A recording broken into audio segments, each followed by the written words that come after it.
what do you know about Golda Meir? Did you know that she was a politician, a teacher, and a kibbutznik? Let's get into it.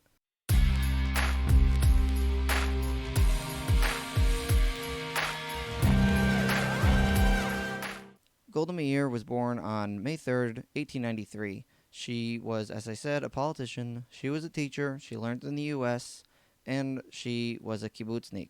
She served as the fourth prime minister of Israel. When Golda was a child, she moved to the U.S. along with her family, where there she studied to become a teacher. Her and her husband in 1921 moved back to Israel to start their life there.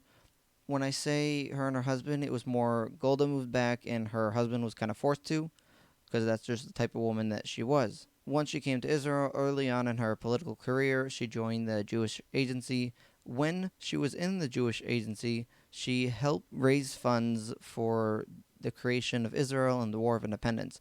They say that if it wasn't for her funds that she was able to raise, the war would have looked very different. It would have been very, very difficult for them to win the war and create the state. On March 7th, 1969, Golda Meir became the Prime Minister of Israel. But before we talk about that, she served as the Labor Minister. Now, we could take an entire episode to talk about what she did as the Labor Minister, but just so you know, what she did helped so much found the country that we know today. She created laws and policies. She helped relations for other countries. She did so much, and there is no time to talk about it in this type of an episode. She was the fourth female prime minister in the world, the first female prime minister in Israel, and out of the entire Middle East, she is and was the only female prime minister out of the entire Middle East. Former Prime Minister David Ben-Gurion, which we just made an episode about him, used to call Golda Meir the best man in the government. Now, let me quote this next thing.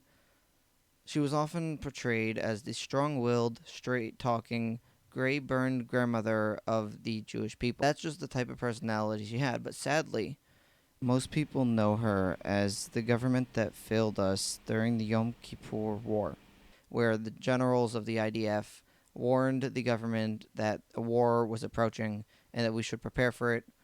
The government decided to ignore it, and the estimate is that close to 3,000 IDF soldiers were killed in that war. But that's the thing, we shouldn't just remember her for that. As I said, she was strong-willed. She did everything she could to help the Jewish people create the country, help people out of the country, in the country. She did so much beyond that war, and that's what she should have remembered by, not her failure during the war. So that was just a quick episode giving you facts and who is Golda Meir. Please subscribe, like, and check out one of our other videos, because we've done a bunch of these and they're all really good. Let me know in the comments who you think we should talk about next. We've got a list and we'd like to add to them. I'll see you next time.